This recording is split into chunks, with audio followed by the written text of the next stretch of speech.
안녕하세요, 여러분. 네, 한 주간도 평안하셨죠? 오늘도 구역공과 함께 나누면서 은혜 나누는 시간 갖도록 하겠습니다. 오늘은 예레미야 47장 1절부터 7절까지의 말씀, 10월 13일 본문이 되겠는데요. 우리 함께 말씀을 먼저 살펴보겠는데, 오늘은 조금 제가 설명해 드릴 부분이 좀 많은 것 같아요. 지도도 준비했거든요. 여러분들 잘 살펴보시면서 저를 잘 따라오시고 교육공과 잘 나눴으면 좋겠습니다. 이제 한번 함께 살펴보도록 그렇게 하겠습니다. 네. 오늘 예레미야 47장 1절부터 7절까지의 말씀이죠. 10월 13일 본문이 되겠습니다. 자, 이제 한번 살펴보도록 그렇게 하겠습니다. 네. 먼저 배경 이야기를 한번 살펴보도록 하겠습니다. 예레미야 46장부터 51장에서는 유다 주변의 여러 나라에 대한 예언의 말씀이 나옵니다. 그 중에서 47장은 블레셋에 관한 예언입니다. 제가 지도를 조금 준비해 봤는데요. 바벨론이 어디 있는지, 그러니까 유다 주변 나라가 어디 있는지 대강 여러분들께서 머리에 두시면 말씀을 이제 좀 도움이 되지 않을까 싶어서 지도를 준비해 봤습니다. 바벨론이 어디 있는지 보이시죠? 예, 오른쪽, 예, 하단에 있습니다. 그죠? 그 위에가 아수르가 있고, 왼편이 이제 이스라엘 땅이 되겠습니다. 북이스라엘이 있고, 아래쪽으로 남유다가 있습니다. 그리고 유다 왼편으로 빨간색 글씨로 블레셋, 그쪽이 해안 평야 지역인데 그쪽에 블레셋이 있고요. 블레셋 옆으로 이렇게 보면 이제 애굽이 되어 있습니다.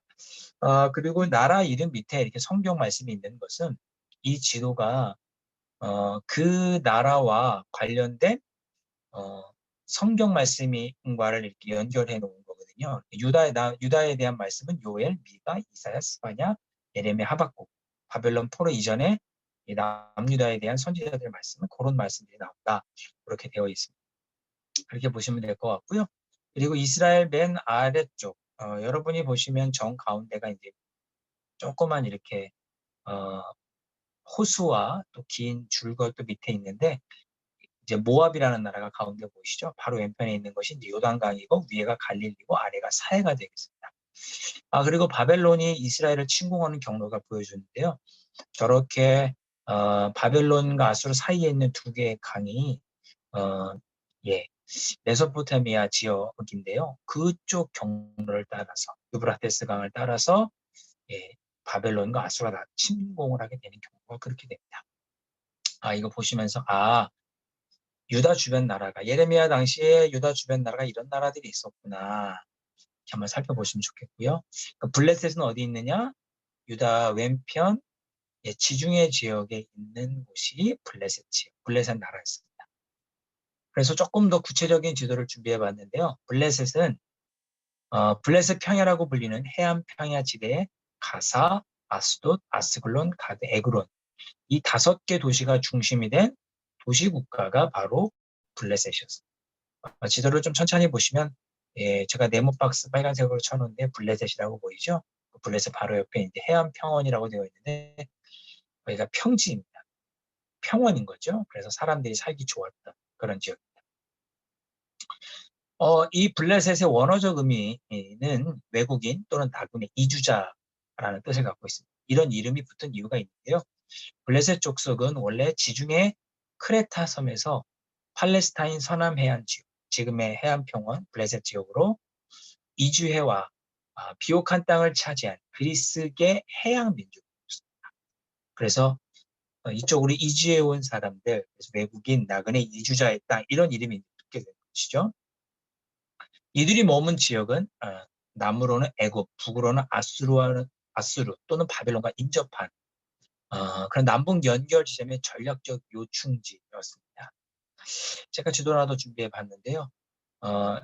화살표 왼편 아래쪽으로는 남쪽 애굽에서 블레셋 쪽으로 오는 화살표가 있죠. 왼편 아래에 있는 거는 애굽에서 북쪽 바벨론 지역으로 침공하러 갈 때 블레셋 지역을 거쳐서 가고 위에 화살표 북쪽 바벨론이나 아수르가 애굽으로 침공해 가려고 할 때 거치는 지역이 또 블레셋 지역.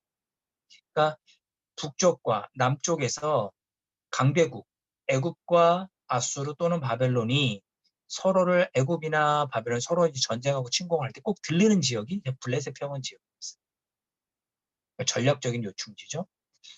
오늘 읽었던 그 예레미야 47장 1절부터 7절까지 본문에서는 오랜 기간 하나님 백성의 대적자였던 블레셋이 북쪽에서 내려오는 어떤 세력에 의해 심판받을 것이라 예언됩니다. 이 북쪽에서 내려오는 세력은 바벨론을 말씀하는 것이죠. 제가 파란 글씨로 해놨는데요. 지형상 오른쪽은 산지입니다. 유다 땅은 이제 예루살렘 이쪽은 다 산지예요. 그리고 해안, 지중해 연안은 다 평지입니다. 사람들이 군대가 다니기 좋은 길이죠. 예. 그래서 군대가 다니기 좋았던 지역, 전략적 요충지가 블레셋이었고, 이 블레셋이 항상 유다를 대적하고 공격하려고 했던 그런 나라였습니다.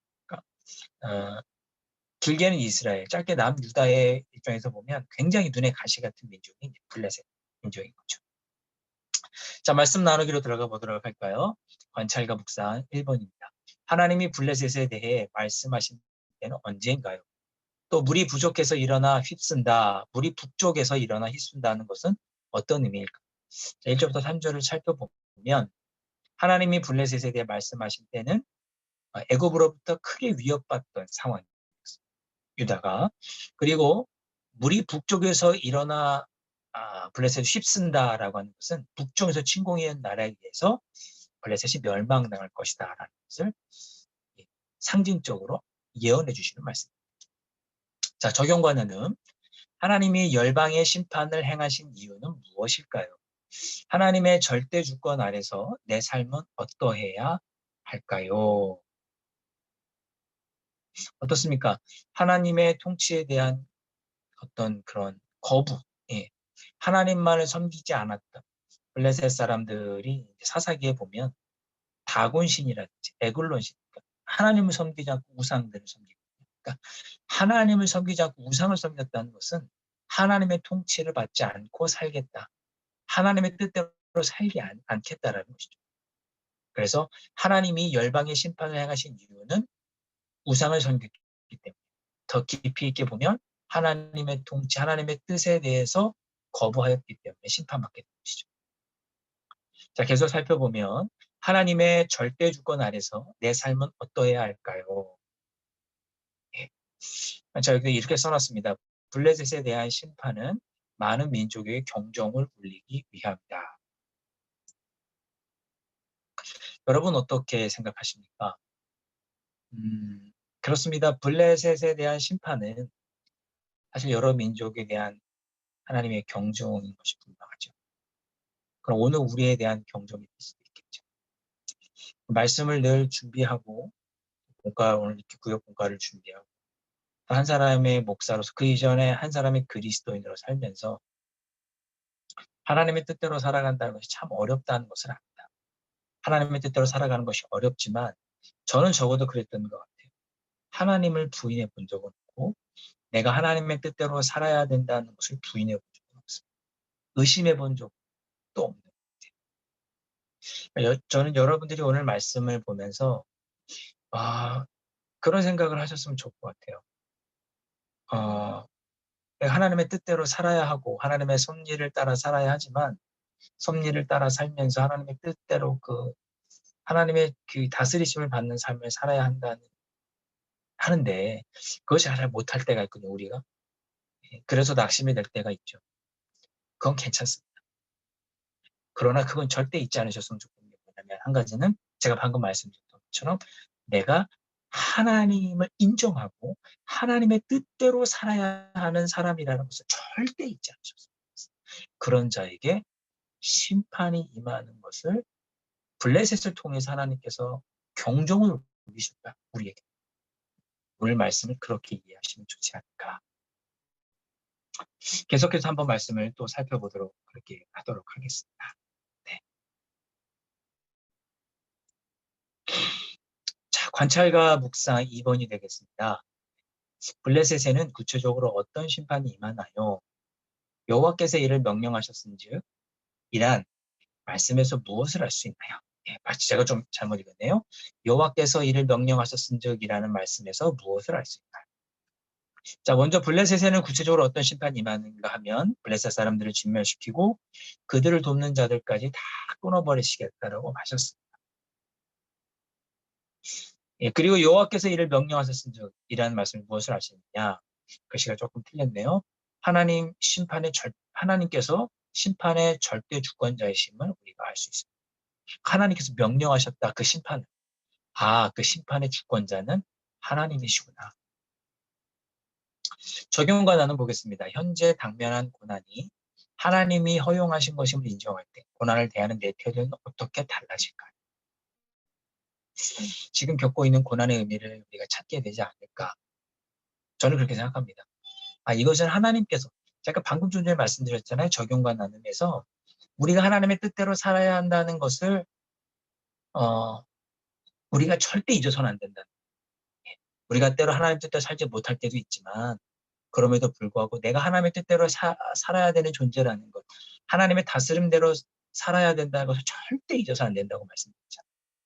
그렇기 때문에 그걸 내가 인정하고 있기 때문에 지금 나에게 고난이 닥친다면 하나님께서 나에게 주신 이 고난은 어떤 의미가 있는 것입니까? 라고 물을 것 같아요. 하나님의 다스림을 인정하고 하나님을 인정하니까 고난이 다가오면 먼저 묻게 되는 것 같아요. 여러분도 그러셨으면 좋겠어요. 하나님, 저에게 다가온 이 고난의 의미는 무엇입니까? 우리 가족에게, 우리 자녀에게, 우리 생업에 닥쳐온 이 고난의 의미는 무엇입니까? 그러면서 더욱 하나님께 기도하게 되고 하나님께 묻게 되죠. 그리고 그렇게 기도하고 또 많은 이들에게 또 위로와 격려를 듣는 가운데 결국은 하나님께서 우리를 선한 길로 인도하실 것을 기대하게 됩니다.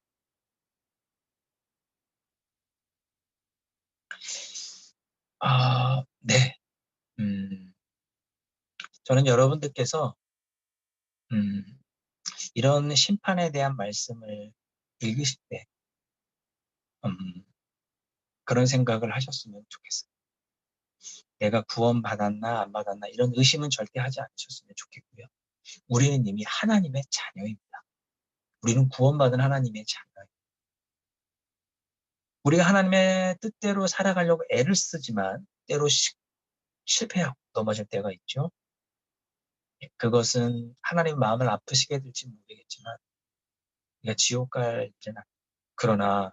그러나 우리 이런 말씀을 읽을 때 내가 정말 하나님의 살아계심을 인정하고 하나님의 주권을 내가 정말 의심하지 않고 신뢰하고 내 스스로를 좀 이렇게 돌아보실 수 있고 그 심판에 대한 말씀 좀 그렇게 받아주셨으면 좋고 네. 함께 기도하기도 한번 이제 살펴보도록 하겠습니다. 기도 제목을 준비를 했는데요. 한번 살펴보도록 하겠습니다.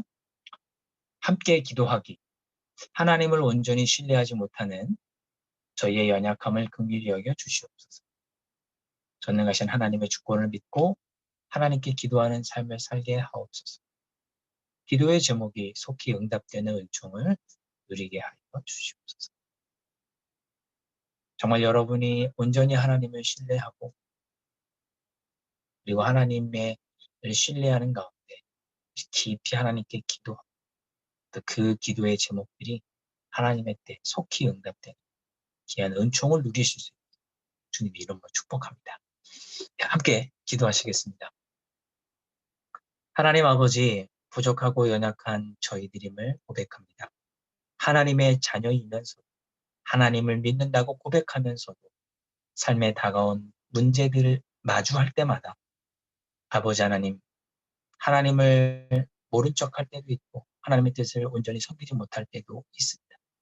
아버지 하나님, 그러나 우리가 살아계신 하나님을 분명히 믿고 있사오니 아버지 하나님, 우리가 때로 곁길로 간다 할지라도 하나님을 믿는 이 믿음에서 벗어나지 않는 저희들 될 수 있도록 성령 하나님 붙잡아 주시옵시고 오로지 우리의 삶의 주관자 되시는 전지전능하신 우리 하나님 아버지만을 온전히 신뢰하며 고난 중에도 기도하고 감사하며 하나님을 찬양하며 살아가는 저희들이 되시도록 성령 하나님 도와주시고 인도하여 주시옵소서. 우리의 마음속에 여러 가지 기도의 제목들이 있습니다. 하나님, 이 기도 제목들 하나님 기억하여 주시는 점 있어. 하나님의 때에 가장 좋은 것으로 응답하여 주시옵소서. 귀하신 예수 그리스도 이름으로 축복하며 기도하옵나이다. 아멘. 네, 오늘도 이 영상을 통해서 우리 구역원들과 함께 기도 제목 나누시고요. 또 개인적으로 삶의 자리에서 이 기도 제목으로 기도하시고, 예, 한 주간도 하나님만 온전히 붙잡고 승리하는 삶 살아가시는 여러분들이 되시길 바랍니다. 자, 오늘은 또 여기까지 구역 공부하도록 하고요. 다음 주에 또 영상으로 찾아뵙도록 하겠습니다. 한 주간도 평안하십시오.